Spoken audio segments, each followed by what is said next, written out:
Hi guys, it's JL, yung Jubiliang Empleyado ng Sandatahang Lakas ng Pilipinas. Hope you feel love today. So, ngayon, magsusukat tayo ng mga inukay ko sa batasan ng mga damit. Let's go! First, ay itong pants. Yay! Binili ko lang to sa halagang 100 pesos. Wow! So, bago pa siya. Never been used. Nag outfit check Pataloga. Kakauwi ko lang guys from school. So, meron kaming mga schooling, mga civilian employee ng Armed Forces of the Philippines, like yung mga uniformed personnel din natin na nag-schooling. So, basic schooling pa lang ako. Oh, my God. Ilagay sana to. Let's try lang muna yung my belt. Tingnan natin yung walang belt. Kasi lagay ko na yung coat. Pwede na. Siguro better if I will use my black belt. Diba?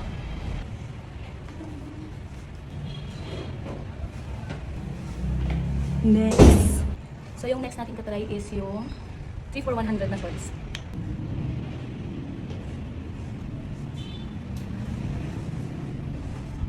So, yan. Kita niyo yan? Ganda.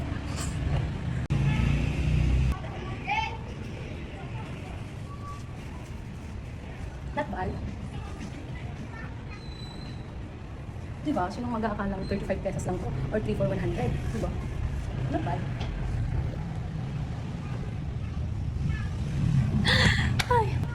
And last short. Wait lang. Wait lang. Actually, binili ko na lang to kasi nga, yung 3 for 100. So, yun, na-type ko yung dalawa. And dinagdagan ko na lang to for my jogging. Jogging na 2 months nang binili. Ang jogging siya actually. Very magiging comfy siya pag namit ko to pang jogging. Oh, love the color. Pero halatang hindi na siya as in ganun ka. Kumbaga halatang nagamit namin. Tapos, yan. Ito. Okay na nalabhan niya. Kumbaga, nilagyan ko na lang nalabhan niya. Papaamoy ako pero lalaban ko pa rin ito guys. Ito pala, pansin nyo mahaba. Kasi hindi naman sa akin to. Sa boyfriend ko to. Kaso nga lang, nung nandun na kami, ako yung pumili nito. Sabi ko kasi, ayun o, military band. Sabi ko, uy, bagay sa'yo to. Tapos sabi niya, tapos sabi ko, piling mo na 8 pesos lang naman. So, pinera niya. Tapos, lalakad na kami pa. Sabi niya sa akin, Lovey, sa'yo na lang yung t-shirt. Hindi kasi siya talaga may libag sa mga susukat ko na to kasi after naman itong mga sukat-sukat session na mag-shower tayo. Shower na ako. So yun guys, yung aking operahan. Okay na siya dito pero yung loob niya, ayan, sikit pa rin. Umiyak pa rin ako sa gabi. Kasi hapdi. Dito part. Yan. Diba? Ang ganda. O ayan, yung pagka-black niya. Black na black talaga siya as in. Hindi pa siya faded tapos ang ganda pa ng color niya. Hindi pa siya ganun na stretch. Takot ba? At hindi nasanay siyang usok ng mga guys. But anyway, thank you for watching and ayun lang. So ito, ipapalaba ko na to kay boyfriend kasi bawal ako baka ma-stress. Ayan, yan. Babad ko siya sa mainit na tubig.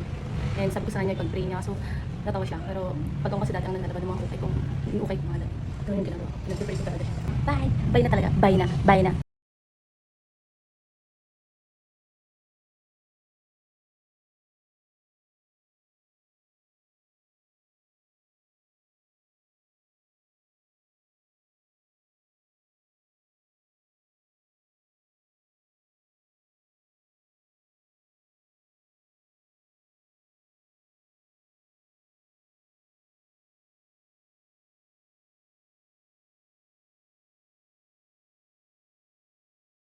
Wow.